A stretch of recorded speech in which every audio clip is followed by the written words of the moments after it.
Morning friend, welcome to you all in my channel doctor Anshuman Suman. आशा करते हैं आप लोग सभी अच्छे होंगे, स्वस्थ होंगे और अच्छे से पढ़ाई कर रहे होंगे। अभी तक हम लोग जो बंगाल का विजय के बारे में देख रहे थे, ब्रिटिश ईस्ट इंडिया कंपनी के बारे में, उसी के अगले सीरीज के रूप में आज हम बहुत ही शानदार तरीके से प्लासी के युद्ध और बक्सर का युद्ध का तुलना करेंगे। और जब आप इस तुलना को समझ जाएंगे बहुत ही मजा आएगा आपको, और कभी भी आपको काफ़ी सारे कन्फ्यूजन से आप दूर हो जाएंगे, कन्फ्यूजन होगा ही नहीं। और बहुत ही शानदार इस आज का जो ये वीडियो होगा बहुत ही शानदार और बहुत ही लाभदायक होगा। चाहे वो किसी भी कंपटीशन की बात करें तो आपको जो है समझ जरूरी है और फैक्ट के साथ समझ जरूरी है। तो हम दोनों ही चीज़ का इसमें समाहित किए हैं और बार बार हम यही कहते हैं, फैक्ट और कंसेप्ट दोनों साथ में ही रहता है।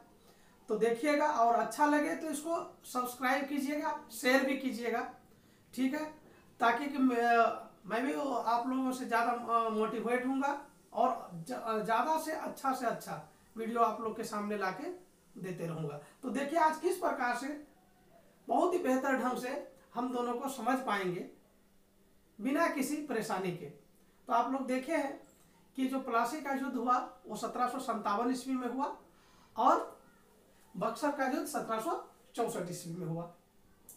अब हम ये जानेंगे कि प्लासी के युद्ध में कौन किसके अगेंस्ट में लड़ा था और उसका नेतृत्व कौन कर रहा था। बार बार क्वेश्चन पूछता है। तो देखिए उसको जानने के पहले सबसे पहले उसका जो मुख्य कारण को समझ लेते हैं कि प्लासी के युद्ध का मुख्य कारण क्या था। यूं तो उसके कारण कई थे, लेकिन उसमें मुख्य कारण अगर ले लें तो काल कोठरी की घटना जो 1756 में घटित हुआ था। उसके बाद किलेबंदी का प्रश्न कि अंग्रेज और फ्रांसीसी दोनों किलेबंदी कर रहा था जबकि नवाब ऐसा नहीं चाहता था। और षड्यंत्र तो आप लोग को हम विस्तार से पिछला वीडियो में बताए थे। आप लोग कोई अगर मेरा वीडियो पिछला नहीं देखे हैं तो अवश्य देखिएगा, तब जाके आपको और भी ज़्यादा समझ इसमें आएगा। तो ये देखिए कारण थे। अब उसी प्रकार से अगर बक्सर के युद्ध का कारण को समझा जाए तो देखिएगा बक्सर के युद्ध का सबसे प्रमुख कारण था मीर कासिम का व्यक्तित्व का होना, यानी एक योग्य व्यक्ति होना। अंग्रेज चाहता था कि एक कठपुतली नवाब बैठे जो उसके निर्देशानुसार से काम करे, लेकिन मीर कासिम ऐसा हुआ नहीं और इससे संघर्ष बना रहा। दूसरा प्रमुख कारण था कि 1717 ईस्वी से जो दस्तक प्रणाली का प्रयोग अंग्रेज कर रहा था उस प्रणाली को मीर कासिम खत्म कर दिया, जो कि अंग्रेजों को आर्थिक क्षति के साथ साथ उसकी स्वाभिमान पे भी ठेस पहुंचाया। और अगर उसमें बात करें कारण में, तो हम तीसरा कारण देखेंगे कि अंग्रेजी हित जो था वो कहीं न कहीं अंग्रेजी हित पर प्रश्न चिन्ह खड़ा कर रहा था। कौन? मीर कासिम। इसलिए संघर्ष जो है जरूरी हो गया था। तो दोनों का युद्धों का कारण देखें। अब देखिए दोनों युद्ध में लड़ा कौन कौन था। प्लासी का युद्ध का हम बात करते हैं, 1757 वाला युद्ध का बात करते हैं, तो सिराजुद्दौला उस समय का नवाब था और सिराजुद्दौला ही लड़ा। और उसके अगेंस्ट में कौन लड़ा?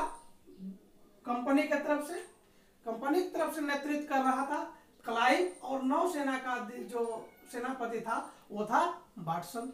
तो एकदम याद रखना है कि यहाँ पे सिराजुद्दौला किसके अगेंस्ट में लड़ा? क्लाइव और वाटसन के अगेंस्ट में लड़ा। अब देखेंगे कि बक्सर का युद्ध किसके किसके बीच में हुआ। तो बक्सर के युद्ध में आपको पता है कि उस समय यानी कि 1760 ईस्वी में मीर कासिम को नवाब बना दिया गया था। यहाँ पे एक टेक्निकल पॉइंट आप लोग को हम बताना चाहेंगे कि 1760 ईस्वी में मीर कासिम को नवाब बनाया था, लेकिन कतिपय कारणों के वजह से 1763 ईस्वी में ही मीर कासिम को नवाब के गद्दी से उतार दिया और पुनः जो है नवाबी मीर जाफर को दिया गया। लेकिन मीर कासिम अपने अधिकार को सुरक्षित करने हेतु बक्सर का युद्ध लड़ा और मीर कासिम पूरब से भाग करके पश्चिम की ओर गया, जहां से उन्होंने शुजाउद्दौला जो कि अवध का नवाब था उससे विनती किया, रिक्वेस्ट किया कि इस कठिन परिस्थिति में हम लोगों को मिलकर अंग्रेजों का सामना करना चाहिए। और शुजाउद्दौला भी उसके पक्ष में आया और वहीं पे उपस्थित शाह आलम द्वितीय जो मुगल बादशाह था वो भी था। और अब ये तीनों मिल करके एक संयुक्त सेना का निर्माण किया। तो टेक्निकल बात क्या है कि कभी कभी इन डीप क्वेश्चन ऐसा रहता है कि बक्सर के युद्ध के समय नवाब कौन था। तो अगर औपचारिक रूप से नवाब के बारे में अगर जानना है तो औपचारिक रूप से बक्सर के युद्ध के समय नवाब मीर जाफर था। लेकिन मीर जाफर किसके पक्ष में था? अंग्रेजों के पक्ष में था। तो युद्ध होना था मीर कासिम के तरफ से। तो इसीलिए मीर कासिम ने एक संघ बनाया, संयुक्त संघ बनाया। तो मीर कासिम और ये शुजा-उद-दौला अवध का नवाब और शाह आलम द्वितीय मुगल सम्राट। हालांकि इस संघ पे कई प्रश्न चिन्ह भी हैं, एक दूसरे पर वो लोग भरोसा नहीं करते थे। इन डीप में हम कभी बात करेंगे, ठीक है। और इस तीनों के संघ के अगेंस्ट में जो लड़ा वो कैप्टन मुनरो लड़ा था। बक्सर के युद्ध में प्रत्यक्षता लड़ा कौन था? मुनरो लड़ा था अंग्रेज के तरफ से। लेकिन उस समय का बंगाल का गवर्नर कौन था ये पूछेगा तो उसका आंसर होगा बेंसीटाट। ठीक है, एकदम क्लियर समझ में आया कि बंगाल के नवाब मीर कासिम के तरफ से लड़ने वाला शुजा-उद-दौला, शाह आलम द्वितीय और उसके अगेंस्ट में लड़ने वाला मुनरो और बेंसीटाट। आप लोग को बता दें कि जब प्लासी का युद्ध हुआ था तो वहां पे भी कई सारे षड्यंत्रकारी थे। जैसे मीर जाफर थे, अमीन चंद था, मानिक चंद था, राय दुर्लभ था, राज बल्लभ था, ये सारे आपको षड्यंत्रकारी मिलेंगे। तो बक्सर के युद्ध में भी कुछ षड्यंत्रकारी थे, जैनुल आबदीन, निषाद खां, ये सब जो है कुछ षड्यंत्रकारी थे। लेकिन वो उतने बड़े पैमाने पर षड्यंत्रकारी नहीं थे जितना कि प्लासी के युद्ध में था। ठीक है, तो खैर इसको हम समझ गए कि किसके सामने में कौन हुआ। अब देखिए कि प्लासी का युद्ध जो 1757 में हुआ था, के.एम. पन्नीकर इसको बोलता है एक भगदड़ था। तो इसका अर्थ यह हुआ कि प्लासी का युद्ध जो है मूलतः लड़ा नहीं गया था, वहां पे षड्यंत्र द्वारा प्लासी के युद्ध में सिराजुद्दौला को हराया था। तो इस विजय को, प्लासी विजय को सैनिक विजय नहीं माना जा सकता है, ये कूटनीतिक विजय था। प्लासी का युद्ध किस प्रकार का विजय था? कूटनीतिक विजय था। जबकि कैप्टन मुनरो के नेतृत्व में बक्सर में जो युद्ध हुआ था उसमें अंग्रेजों ने जो जीता था, जो संयुक्त सेना को हराया था, वो सैनिक बल पे हराया था। इसलिए बक्सर युद्ध का प्रभाव प्लासी के युद्ध प्रभाव से ज्यादा था, इसलिए इसको क्या बोला जाएगा? सैनिक विजय था। तो प्लासी का युद्ध कौन सा विजय हुआ? कूटनीतिक विजय हुआ। जबकि बक्सर का युद्ध क्या हुआ? एक सैनिक विजय हुआ। ठीक है, अब आगे आइए। अब देखिए, जब प्लासी का युद्ध समाप्त हुआ था तो आप लोग को हम बताए थे पिछला वीडियो में कि पहली क्रांति के अनुसार, यानी बंगाल की पहली क्रांति के तहत मीर जाफर क्या हुआ? मीर जाफर बंगाल की गद्दी पर अगला नवाब के रूप में बैठा। मीर जाफर जो बैठा तब उस समय नवाब को अपने शासन प्रशासन का अधिकार था, नवाब का अधिकार बरकरार था। ऐसा नहीं कि नवाब के अधिकार को समाप्त कर दिया था। लेकिन बक्सर के युद्ध के बाद जो नवाब बना नजमा-उद-दौला, उसके पास अधिकार नाम का कोई चीज था नहीं। ठीक है, बहुत बड़ा अंतर हो रहा है, आप लोग समझते रहिए कि यहाँ पे प्लासी के युद्ध के बाद जो अगला नवाब बना मीर जाफर, उसके पास पूरा अधिकार यथावत था। लेकिन बक्सर के युद्ध के बाद जो नवाब बनता है नजमा-उद-दौला, वो उसके पास नवाब, उसके पास अधिकार नाम का कोई चीज नहीं है। ठीक है, अब देखिए, हम पिछली वीडियो में बात किए थे कि प्लासी के युद्ध के समय, प्लासी के युद्ध के बाद अंग्रेजों ने अगर सबसे बड़ी उपलब्धि प्राप्त किया तो धन की प्राप्ति। अगर हम यह कहें कि कंपनी जो पहले घाटा में चल रहा था एकाएक जो है लाभ में पहुंच गया, तो अतिशयोक्ति नहीं होगा। अर्थात प्लासी के युद्ध ने कंपनी को आर्थिक रूप से सुदृढ़ कर दिया और यहीं से धन निष्कासन का सिद्धांत जो है, यहीं से धन निष्कासन जो है प्रारंभ हो जाता है। और आप लोग को जानकारी के लिए बता दें कि धन निष्कासन का अगर पहली बार कोई सिद्धांत पारित किया था वो दादा भाई नौरोजी थे। तो अब देखिए, धन का तो दोहन होना शुरू हुआ। प्लासी के युद्ध के बाद। लेकिन यहां क्या हुआ, जो प्रारंभ हुआ था, जिस स्पीड से धन का निष्कासन जिस स्पीड से प्रारंभ हुआ था, उस स्पीड में और वृद्धि आ गया। कब? बक्सर के युद्ध के बाद। तो एकदम बढ़िया से एकदम समझते रहिए, आप लोग को अच्छा लग रहा होगा, मुझे पूरा विश्वास है। अब आइए कि प्लासी के युद्ध के बाद अगला जो नवाब बना वो कठपुतली नवाब था, जिसका नाम था मीर जाफर। प्लासी के युद्ध के बाद शक्ति के रूप में उभरा कौन? कंपनी, और एक कठपुतली नवाब को बनाया मीर जाफर को।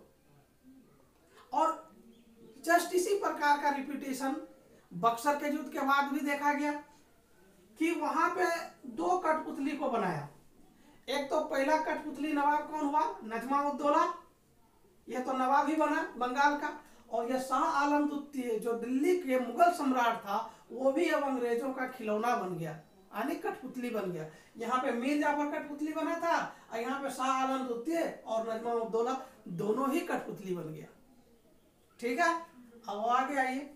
यहाँ पे देखिए प्लासी के युद्ध के बाद क्या हुआ था। प्लासी के युद्ध के बाद हुआ था बंगाल, बीजीएल मतलब बंगाल, बिहार मतलब बिहार, यूडी मतलब उड़ीसा। बंगाल, बिहार, उड़ीसा में स्वतंत्र व्यापार का अधिकार मिला था कंपनी को। कब? प्लासी के युद्ध के बाद। लेकिन बक्सर के युद्ध के बाद क्या हुआ? बंगाल, बिहार और उड़ीसा तीनों का दीवानी मिल गया कंपनी को। किससे? मुगल बादशाह से। तो आपको हम जो है अगला वीडियो जो बनाएंगे द्वैध शासन, उसमें देखिएगा, ये बात को समझ अभी याद रखिए, उसको और ज्यादा अच्छा से स्पष्ट और क्लियर होते रहेगा आप लोग को। और यही दीवानी के वजह से द्वैध शासन का भी प्रारंभ हुआ। तो देखिए बंगाल, बिहार, उड़ीसा में, यहाँ पे उसको बंगाल, बिहार, उड़ीसा में स्वतंत्र व्यापार का मात्र अधिकार था। वो व्यापार ही सिर्फ कर सकता था। अब तो वो टैक्स ले सकता था पूरे बंगाल, बिहार, उड़ीसा में। ठीक है, तो ये बड़ा बहुत इंपॉर्टेंट घटना घट गया। ये अगला देखिए 1757 ईस्वी में जब प्लासी का युद्ध समाप्त हुआ, तो कंपनी उस समय तक औपचारिक रूप से या लीगल रूप से या वैध रूप से बंगाल का शासक नहीं बन सका। वो नवाब के कंधे पर तलवार रख करके जो कोई काम करना पड़ता था वो करता था। यूं कहें कि उसका अपना शासन तंत्र स्वतंत्र रूप से नहीं था और वैध रूप से भी नहीं था, सब कुछ नवाब के थ्रू होता था। लेकिन 1764 ईस्वी के बक्सर के युद्ध के बाद अब वैध शासक बन गया। अब तो वो खुद ही शासक बन गया, क्योंकि उसके पास दीवानी भी आ गया और कुछ दिन के बाद वो और निजामत भी ले लिया। तो इस प्रकार से दीवानी और निजामत आने के साथ वो एक प्रकार से वैध शासक बन गया। कौन? कंपनी, जो अब तक वैध शासक नहीं था। अच्छा, प्लासी का युद्ध का जो मुख्य रूप से देखें तो प्लासी के युद्ध से क्या हुआ? बंगाल विजय का दरवाजा खुल गया। यानी बंगाल का विजय का दरवाजा यानी समझ में आने लगा अंग्रेजों को कि हम जो है भारतीय परंपरागत सैन्य शक्ति को परास्त कर सकते हैं। भारतीय जो लालची व्यक्ति है उसको लालच दे करके इसकी शक्ति को तोड़ सकते हैं, ये बात समझ में आ गया था। तो बंगाल की विजय की अवधारणा पुष्ट हो गया था। कब? प्लासी युद्ध के बाद। लेकिन जैसे ही वो बक्सर युद्ध जीता उस समय तो यह स्पष्ट हो गया अब भारत पर कौन शासन नहीं करेगा, यह तय हो गया था। अर्थात भारत का दरवाजा कंपनी के लिए खुल गया था। तो हम यूं कहें कि प्लासी के युद्ध कंपनी काल के लिए एक विशेष था, जिसने कि अपनी आर्थिक शक्ति के साथ साथ राजनीतिक शक्ति को प्रसार इसके बाद कर सका। ठीक है, तो भारत का दरवाजा, यहाँ पे बंगाल का दरवाजा खुला था, यहाँ पे भारत का दरवाजा खुल गया। और इसके दो महत्वपूर्ण परिणाम क्या हुए बक्सर के युद्ध के? बक्सर के युद्ध के बाद इलाहाबाद की संधि हुई और इलाहाबाद में दो संधि हुई। हम दोनों संधि को अगला वीडियो में अभी जस्ट बनाएंगे आपके लिए, तो उसको देखिएगा पूरा स्पष्ट होगा इसमें क्या शर्तें था। तो हम यहाँ पे ये बताएंगे इलाहाबाद की संधि में कंपनी अपना कुछ ना खोते हुए सब कुछ ले लिया। वो कैसे लिया अगला हम जो है आपको इलाहाबाद की संधि में बताएंगे। और क्या घटना हुआ, अभी जिस घटना के बारे में बात कर रहे थे दीवानी के बारे में, दीवानी और निजामत जैसे कंपनी को मिला वहां पे द्वैध शासन का प्रारंभ हो गया 1765 ईस्वी में। और यह क्वेश्चन यूपीएससी में भी पूछा गया है, कई बार क्वेश्चन पूछता है कि द्वैध शासन का जनक किसे माना जाता है, तो द्वैध शासन का जनक माना जाता है लियो कार्टिस को। किसको? लियो कार्टिस को। ठीक है, तो आप लोग को अगर ये वीडियो अच्छा लगे तो इसको लाइक कीजिएगा, सब्सक्राइब कीजिएगा। आज भर के लिए थैंक यू वेरी मच।